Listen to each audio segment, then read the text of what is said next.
Apa kabar anak-anakku semuanya? Semoga kalian dalam keadaan sehat walafiat dan dalam kondisi yang segar bugar ya. Meskipun kita dalam masa pandemi, tapi kita harus tetap semangat ya, tetap jaga kesehatan supaya kita bisa melaksanakan aktivitas yang lancar seperti itu. Nah, pada pertemuan kali ini kita melaksanakan pertemuan secara live ya, live stream di Crayonpedia. Nah, maka dari itu silahkan untuk kalian nanti bisa komen di atau absen ya, absen atau komen di link kelasnya. Di sana ada live chat dalam live videonya seperti itu. Nah, bagi siswa yang tidak memiliki Crayonpedia, kalian bisa buka link ya. Ada linknya sudah saya share di grup kelas masing-masing. Silakan bisa dibuka linknya. Dan untuk Pak absennya mau seperti apa? Nah, bagi kalian yang linknya yang menonton menggunakan link, kalian bisa screenshot saja link yang kalian tonton. Nah, nanti di share kepada Bapak seperti itu. Nah, untuk pertemuan kali ini ya, untuk pertemuan kali ini kita akan mengulas kembali karena materi kita sudah selesai tentang artikel. Nah, maka dari itu kita akan mengulas kembali tentang artikel. Terutama yang akan kita bahas yaitu KD 3.11 mengenai kebahasaan teks artikel. Nah, kenapa saya ingin mengulas itu? Karena rata-rata atau dari hasil pengerjaan itu banyak sekali teman-teman atau anak-anakku sekalian yang masih kurang paham dengan kebahasaan pada teks artikel seperti itu. Nah, oke. Mari kita masuk saja ke materi. Ya, di sana kalian bisa lihat. Sebelumnya kita akan mengulas kembali dari awal mengenai teks artikel ya. Apa itu artikel? Nah, artikel menurut KBBI itu karya tulis yang ditulis secara lengkap ya. Karya yang ditulis secara lengkap berarti tidak ada yang tertinggal karena harus secara lengkap dari awal sampai akhir seperti itu. Nah, menurut Al-Aqli, tulisan yang ditulis seseorang berupa pembahasan lengkap, lugas dan tuntas sehingga pembaca dapat menentukan isi tulisannya. Nah, itu menurut Al-Aqli, artikel menurut Al-Aqli ya. Oke, maaf ya, layarnya terbulak-balik karena kita di sekolah ini kita sedang belajar menggunakan media yang media yang digital. Jadi di sini kita menggunakan tablet untuk di-share di laptop seperti itu. Nah, selanjutnya artikel secara umum. Di sini artikel secara umum adalah karangan faktual yang dibuat untuk dipublikasikan. Nah, untuk dipublikasikan. Jadi karangan yang dibuat untuk dipublikasikan, tidak untuk diri sendiri ya. Ya, karangan yang dibuat untuk dipublikasikan melalui koran, majalah, buletin dan sebagainya. Nah, yang bertujuan untuk menyampaikan ide, gagasan yang disertai fakta untuk meyakinkan, mendidik dan menghibur pembaca. Nah, tadi ada beberapa hal. Ada yang pertama ada fakta, yang kedua ada meyakinkan. Ya, fakta itu untuk meyakinkan. Yang selanjutnya ada mendidik. Itu dari sebuah artikel ya, harus mendidik. Selanjutnya ada juga menghibur ya. Ini bisa juga digunakan untuk untuk media hiburan seperti itu. Nah, oke. Selanjutnya ciri-ciri artikel. Yang pertama didasari oleh fakta. Tahu kan? Sudah tahu kalian fakta? Oke, tentunya kalian sudah tahu apa itu fakta. Fakta itu kejadian yang sebenarnya itu adalah fakta ya. Bapak percaya kalau fakta pasti kalian bisa ya. Selanjutnya berdasarkan hasil penelitian dan dapat dipertanggungjawabkan kebenarannya ya. Yang namanya fakta itu harus berdasarkan hasil penelitian ya, harus ada bukti yang nyata ya, tidak asal-asalan. Kenapa? Karena artikel kita akan di-share, akan dipublikasikan kepada khalayak umum. Jadi harus berdasarkan fakta atau kenyataan yang sebenarnya. Seperti itu. Yang ketiga, memiliki opini penulis yang didasari oleh data hasil teori maupun fakta. Nah, untuk memperkuat sebuah fakta ya untuk memperkuat atau mendefinisikan kita bisa juga menggunakan opini kita atau pendapat kita, tapi disertai dengan teori, disertai dengan fakta-fakta yang ada. Itu untuk memperkuat opini kita nantinya. Ya seperti itu. Selanjutnya, berbahasa yang resmi dan baku, lugas, logis, denotatif. Sudah tahu denotatif? Masa kalian belum tahu? Ya, denotatif itu adalah makna yang sebenarnya. Jadi kita dalam membuat artikel tidak menggunakan makna konotatif, tapi kita menggunakan makna denotatif, yaitu makna yang sebenarnya. Karena di sini kita membuat sebuah karangan yang bersifat resmi ya, bukan sebuah karangan untuk seperti novel dan sebagainya, seperti itu. Selanjutnya, berupa biografi tokoh, kisah perjalanan, argumentasi, peristiwa atau fakta lainnya. Nah, di dalam sebuah artikel, yang pertama bisa biografi tokoh, bisa menjelaskan tentang biografi tokoh. Ya, kita misalnya bisa menjelaskan tokoh pahlawan. Ya, selanjutnya membuat kisah perjalanan, kisah inspiratif perjalanan biasanya. Nah, misalkan kalian seorang yang suka tour ya ke mana-mana, misalkan ke luar negeri dan sebagainya, itu membuat artikel tentang perjalanan itu bisa juga seperti itu. Selanjutnya, argumentasi ya, di dalamnya ada argumentasi, terus ada peristiwa atau fakta lainnya. Nah, seperti itu.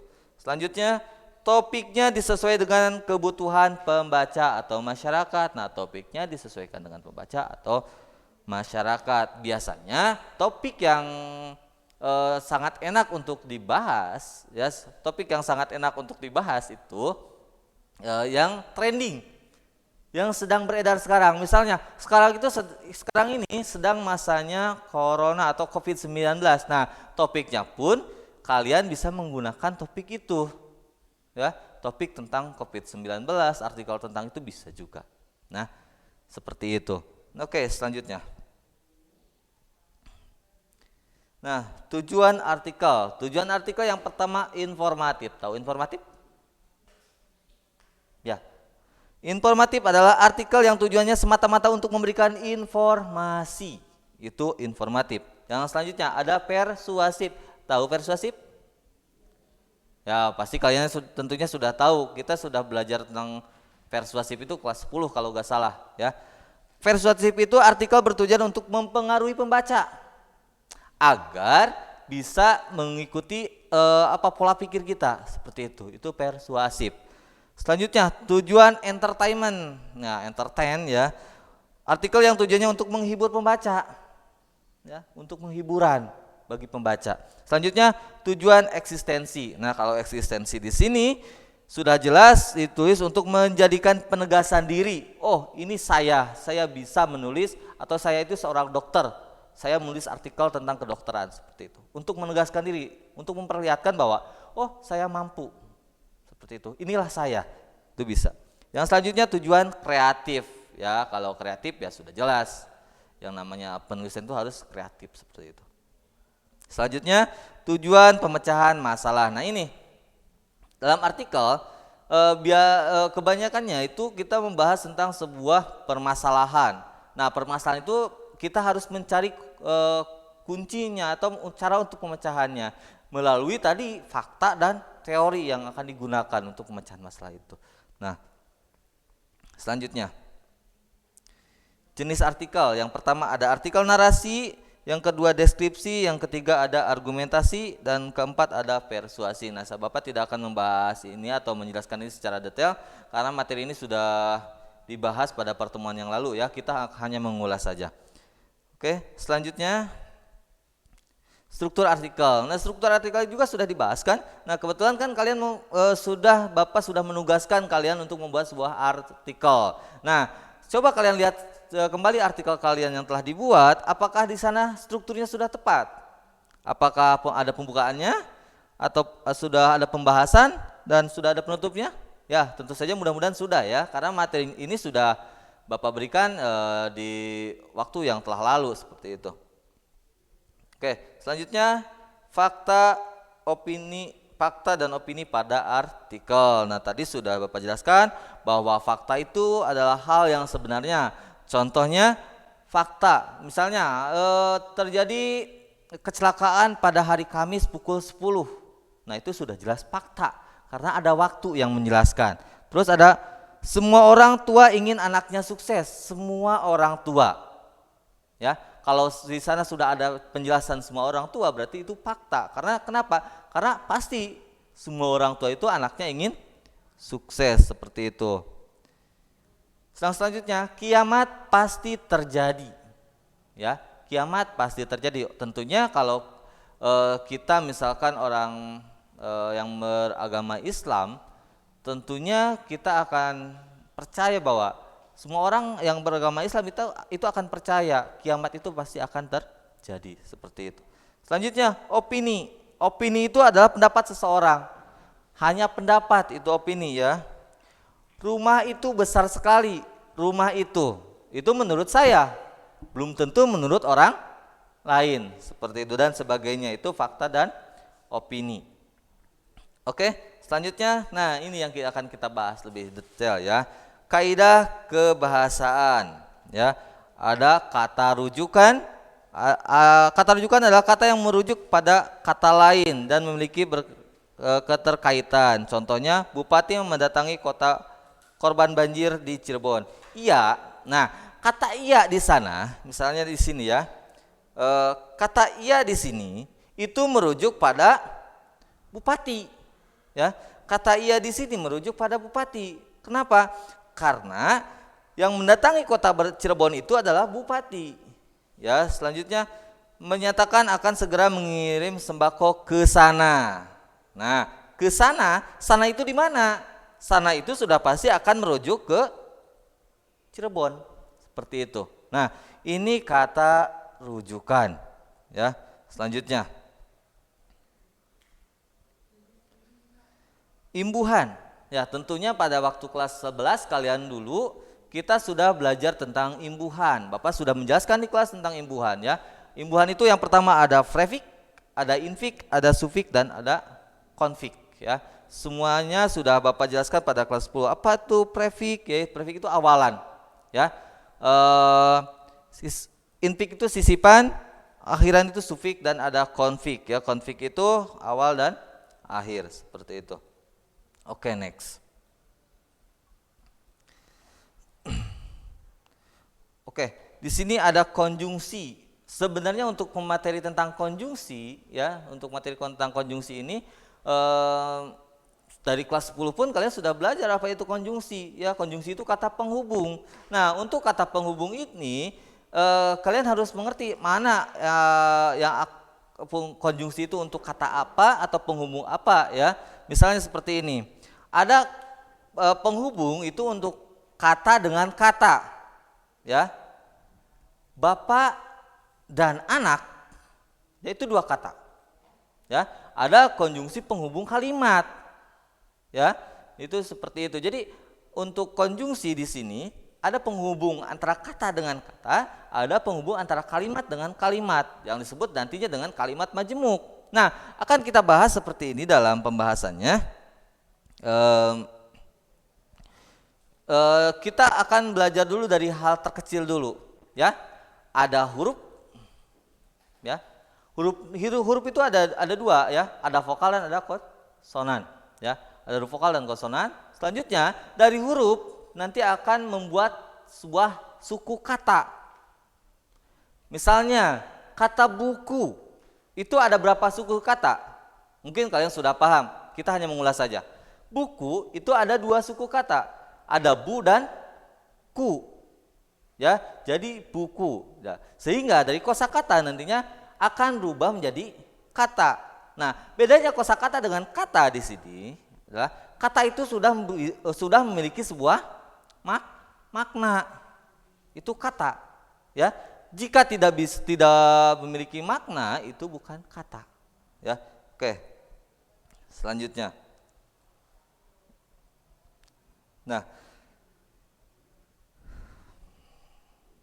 Nah, selanjutnya setelah kata, ya nanti juga kata juga ada dua loh. Ada kata, nanti kalian akan bertemu dengan kata majemuk. Apa itu kata majemuk? Sudah Bapak jelaskan kelas 10 juga. Ya, jangan tertukar. Nah, nanti kata majemuk ada kalimat majemuk juga. itu juga berbeda ya. Kata itu sudah memiliki makna. Kalau kata majemuk itu gabungan dua kata yang memiliki arti yang baru. Misalnya meja hijau ya, buah tangan dan sebagainya ya. Kalau kalimat majemuk itu gabungan dua kalimat yang dihubungkan dengan sebuah konjungsi ya. Itu adalah kalimat majemuk. Nah, selanjutnya, sebelum ke kalimat kita ada frasa dan ada klausa. Kalau yang namanya frasa, kalau yang namanya frasa itu kita sudah pahami saja bahwa frasa itu non predikatif ya, tidak memiliki predikat. Contohnya gunung tinggi, ya, gunung tinggi yang sangat indah. Nah, itu penghubung antara frasa dan prasa. Ya, gunung tinggi. Nah, selanjutnya,